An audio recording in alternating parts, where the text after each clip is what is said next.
TV Anwar filɛbagaw an ka foli ni tanu bɛ aw bɛɛ lajɛlen ye aw maa minnu ɲɛ bɛ aw ka jabarani na bi tɛnɛn donya in na n'o ye Juyakunu daminɛ ye an ka foli ni tanu bɛ aw bɛɛ lajɛlen ye an bɛna sigi an ka dun kibaru kɛnɛ kan ka kunnafoniw di aw ma nka an bɛ fɛɛrɛ kɛ ka bakurubaw di aw ma fɔlɔ an b'a daminɛ an ka jamana kɔnɔ n'i y'a lajɛ an ka dulanci kɛnɛba min bɛ yen ni an k'a ma SAD 26 mars ale bɛ yirimajɔ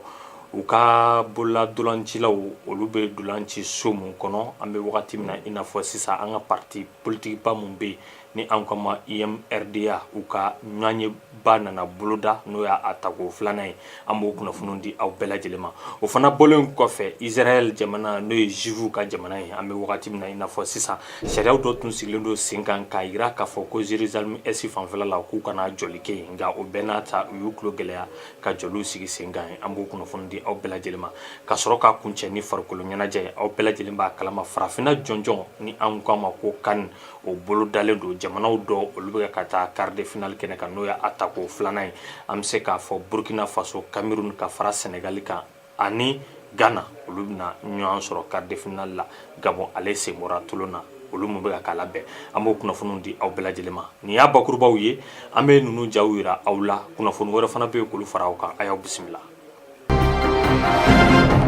Parti politique ba mun bɛ yen n'an ko ma Union Malienne Rassemblement Démocratique ni an bɛɛ lajɛlen b'a dɔn IMRDA la u y'u ka ɲɔɲɛba boloda kunun karido ka bɛn nin kalo tile 22 ma halisa ɲɔɲɛ in bɛ sen na ka bɛn nin kalo tile 23 ma n'o ye bi tɛnɛndon ye a bɛ ka kɛ an ka dulanci kɛnɛ mun sanfɛ an ko a ma SAD 26 mars n'o bɛ yirimajɔ u ka ɲɔɲɛ sigiko filanan de filɛ nin kabiri u ka parti sigira sen kan an ka maaw tun bɛ a kɛnɛ kan Musa So Mahamani Mayiga an ka lajɛ. An ka jamana ɲɛmaa kɔrɔ Président Modibo Keita a ka tɔn n'o ye UMRDA denw u ye ɲɔgɔn sɔrɔ stade du 26 mars la partidenw parti kanubaw a jɛɲɔgɔn a bɛɛ lajɛlen parti wele o parti wɛrɛ mun welela FAR an ka wuli CODEM ASMA RPM ADEMA ninnu bɛɛ lajɛlen nana walasa ka u ka sinjiya n'u ka balimaya ka a yira UMRDA tɔndenw na u ka parti jɛgulu parti ɲɛma n'o ye Musa Bubakar Jara ni ale yɛrɛ tun ye ministre kɔrɔ ye jamana in kɔnɔ a kumana ka parti in ka a bonya ka olu yira hukumu kɔnɔna na maaba caman yɛrɛ kɛnɛ in kan o maaba caman in na i n'a fɔ u ka ministre min bɛ ni ale bɛ fonction publique kunna an bɛ don min komi bi ka taa se honorable Aïssata Alassane Cissé Chateau ani Mali fama caman ma bi tɛnɛ biro kɔrɔ olu bɛna u ka sɛbɛn bɔ k'a bin ka yira k'a fɔ biro tɛ wa biro kura o bɛ sigi bi tɛnɛ ka bɛn janvier kalo tile 23 ma san 2017 stade du 26 mars la. CEDEAO kɛlɛkɛdencɛw an bɛ wagati min na i n'a fɔ sisan u taara Banjul kabiri kunun karido Banjul ye Gambi faba de an bɛ wagati min na i n'a fɔ sisan u taara kun mun kama u tɛ dɔ wɛrɛ ye ka se ka dugu lakana sani jamana ɲɛmaa kura mun sigira kalafili senfɛ n'o ye Adama Barrow ye ale ka bɔ Senegal jamana kɔnɔ ka na u fa jamana kan n'o ye Gambi ye o baaraw de sigilen don sen kan an bɛ don min na i n'a fɔ bi an ka kunnafoniw lajɛ. Gambi jamana kɔnɔ wagati min na u ka jamana ɲɛmaa n'o ye Yaya Jammeh ye ale y'i kɔdon ka bɔ jamana kɔnɔ ka taa Guinée équatoriale la an bɛ wagati min na i n'a fɔ sisan farafinna tilebiyanfan jɛkulu n'o ye CEDEAO ye olu ka kɛlɛkɛdencɛw bila ka taga u ka kɛlɛkɛdencɛw ka ɲɛmaa o ye général François Diaye ale n'a ka cɛdenw u donna Banjul n'o ye Gambi faba ye maa ba 7 ɲɔgɔn na olu de cira walasa yɔrɔba minnu bɛ ka se k'o lakana sani u ka jamana ɲɛmaa mun sigira kalafili sira fɛ Adama Barrow ale ka segin ka don u ka jamana kɔnɔ Adama Barrow ale bɛ Dakarikaw fɛ halisa a ka laseliw dɔ nana yira k'a fɔ a bɛna segin ka taga a fa jamana kɔnɔ n'o ye Gambi ye ni communauté économique des états de l'Afrique de l'Ouest CEDEAO n'olu ye yamaruya d'a ma k'a fɔ sisan nɔ ko bɛɛ lajɛlen ka ɲi a bɛ se ka segin ka na k'a ka fanga ta k'a ka baara kɛ sabula Yaya Jammeh ale sɔnna ka fanga bila a y'i kɔ don jamana kɔnɔ a ye jamana to yen an bɛ don min na i n'a fɔ bi a taara u dafɛ jamana dɔ la n'o ye Guinée équatoriale sabula olu de sɔnna k'a bisimila u ka jamana kɔnɔ.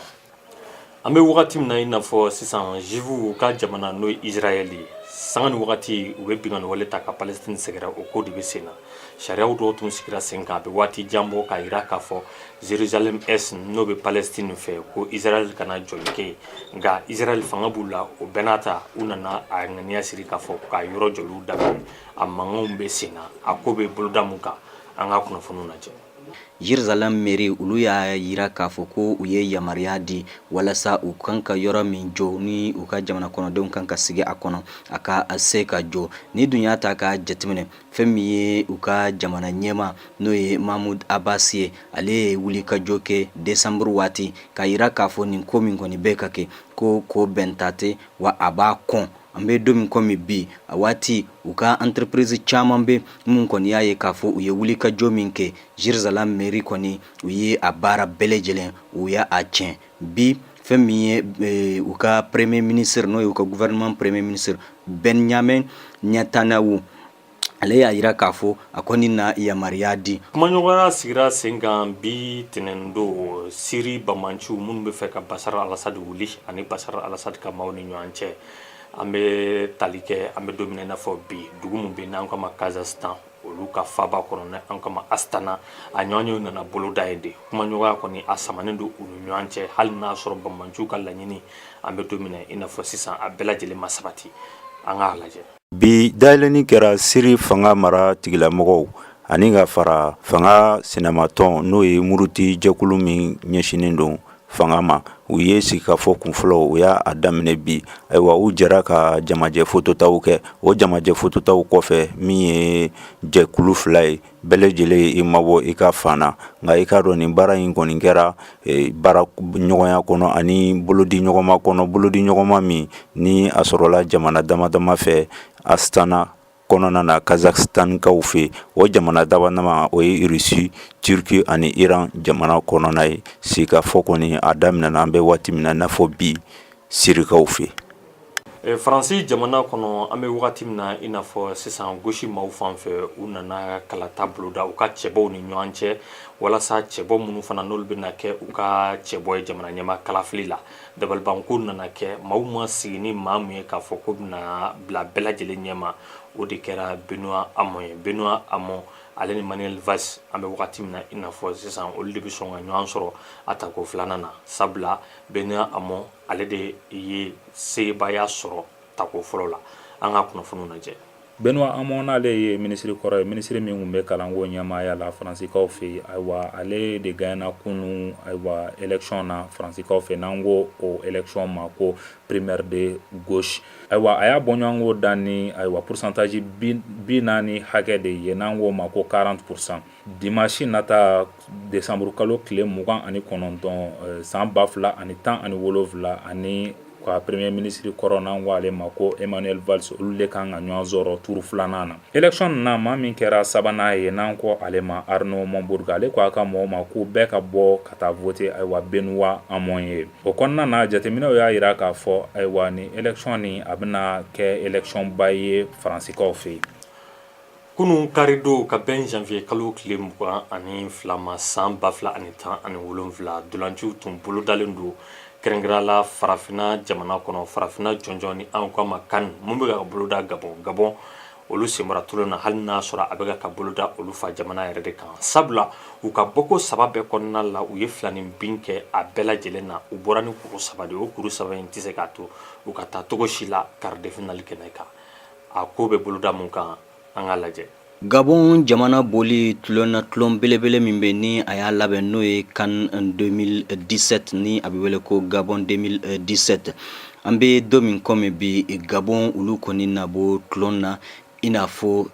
Tunisie san 1994 Gabon olu de ye jamana ye an bɛ don min kɔmi bi min ye dulanci belebele a labɛn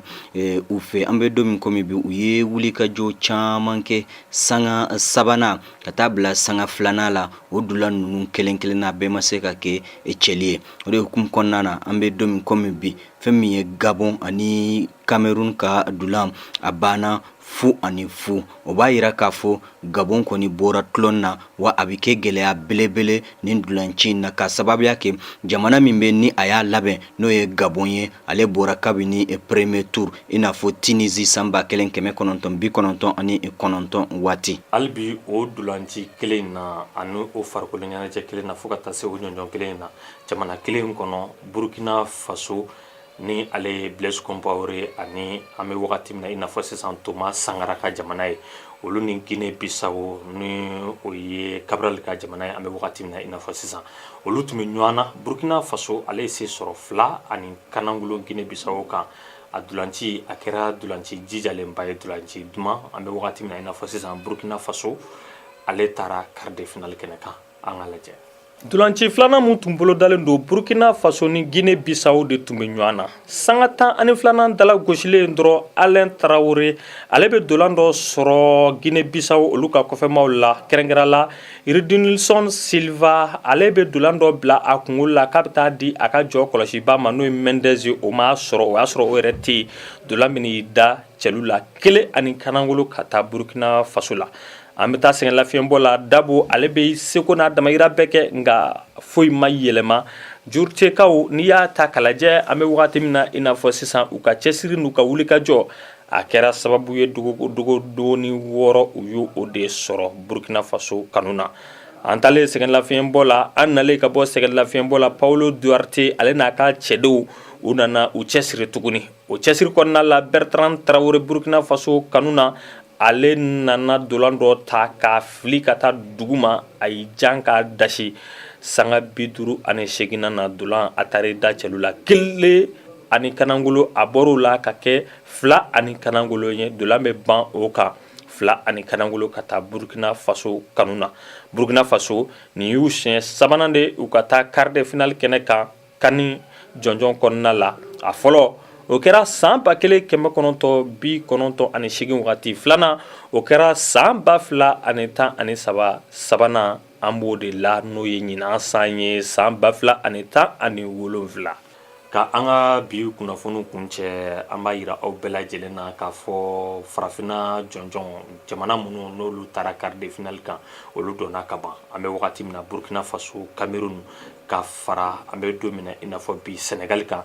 ani Ghana sabula olu ye Mali dasi u ka bɔko filanan na 1 ani kanangolo wa an bɛ wagati min na i n'a fɔ sisan nin tɔn ninnu de donna ka ban dolanci wɛrɛ bolodalen don bi fo sini n'olu kunnafoni bɔra boloda mun kan a bɛna olu jaw sɔrɔ aw ka jabaranin sanfɛ n'o ye TV Anwari TV Anwari mun sigikun ye bɛɛ lajɛlen ko ye i kɛra silamɛ ye i kɛra diinɛ wɛrɛ maa ye i kɛra maliden i kɛra Mali kɔkanden ye an bɛ wagati min na i n'a fɔ sisan jabaranin sigikun ye k'aw bɛɛ lajɛlen kunnafoniya kan bɛɛ lajɛlen na tubabukan b'o la n'o ye faransɛ ye ka fara bamanankan kan ka fara kɔrɔbɔrɔkan kan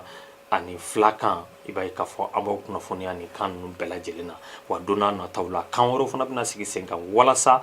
aw mana kɛ siya o siya ye aw ka se ka kunnafoni sɔrɔ aw ka kan na an ka foli ni tanubaaw ye aw k'an bɛn diɲɛ don wɛrɛ